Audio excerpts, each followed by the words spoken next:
I mean, it is standing room only inside.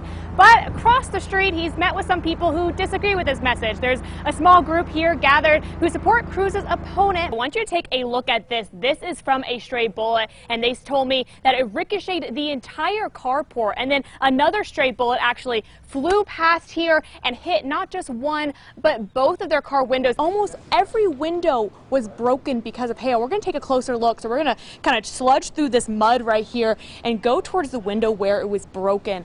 You can see the glass is all over the ground here. Just a few minutes ago, LPD's mobile command unit just arrived on scene, and we actually just had a helicopter fly over our heads with a spotlight pointing a light at the crime scene. And Brian, investigators just cleared the area, but moments ago they were searching along this access road off of I-27 looking for any information that might tell them more about what happened. News being sent out to students via Texas Tech Alert warning them about this crime scene. This is the 11th firearm TSA agents have found in carry-on bags here at the Lubbock airport. They say it was thanks to that x-ray screening, and they say this gun came into the airport loaded with 6 rounds. This fire, it started on one side of this highway and actually crossed its way over to the other side. We're actually told that it started across the highway from where I am. It was picked up by the winds and scattered here. Put one of these flyers in y'all's door. I'm looking for my little brother. All right, where next? He's been missing for about 10 days now. Jacob Duffy's family making sure his face is known. Put one on that other door too. As they hang up posters across Levelland in hopes of finding their missing brother. We're gonna find you, Bubba. This doesn't bring you home, I don't know what will. Jacob was about to celebrate his 31st birthday with family, but on September 29th, all communication went silent. A date on a gravestone that's so close to his birthday, and that's our biggest fear right now. Jacob's car was found in Lubbock County with the doors open, lights on, and his cell phone still inside. But even that gave Levelland police little information about where Jacob might be now. We're gonna bring our brother home. We won't stop. We can't go back to our normal lives until we know that he's home. Police are asking for anyone with any information in this case to call them immediately. Any little bit of piece that we can put with our puzzle will help us. Some little piece that somebody else has might fit with another piece that we already have. And we're not going to stop looking for you. Don't give up hope, because we're going to find you. We're going to find him, okay? Bricks, broken bottles, and ash. Just some pieces left behind from the Villatown Motel. There's this big pile of garbage, and it's like, we don't want this place to be associated with that place at all. Robert Hawley works at the Copper Caboose just feet away from the rubble. We want it gone as fast as possible. 3 months ago, a new owner bought Villatown Motels, promising to fix up the crime hotspot. He sold us a dream that said that he was going to do big things over here, but right now we're not seeing anything. And just days later, the place went up in flames. Since that day, almost 3 months ago, nothing has been done to clean up the property. On Google reviews, we've seen that, people are saying they don't want to come here because of what's next door to us. So it's like, we don't want to be at all associated with what happened over there or what's going on over there now. It's not just an eyesore either, it's also dangerous. I mean, I see kids riding their bikes, small children outside playing, and I would hate for a child to get in there and injure themselves. If you look right down there, the gate is just open. Copper Caboose is working to rebrand their image and get more customers. And now that it's gone, we want to see that move into our past so that we can start developing a more healthy future for this community. But they say that's hard with the remains of Villatown next door.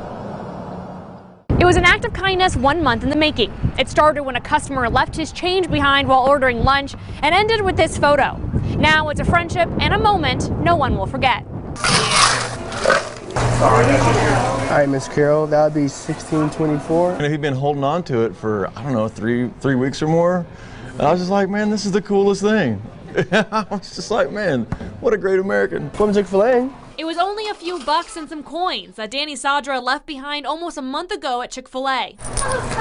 He's like, yeah, you just drove off without your change. And I was like, are you serious, man? Keep this and give it back to him.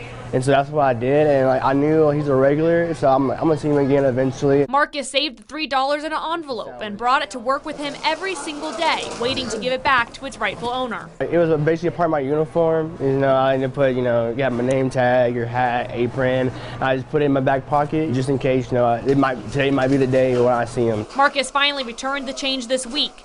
He says thinking of others is just part of the job description. I'm scared of my pleasure.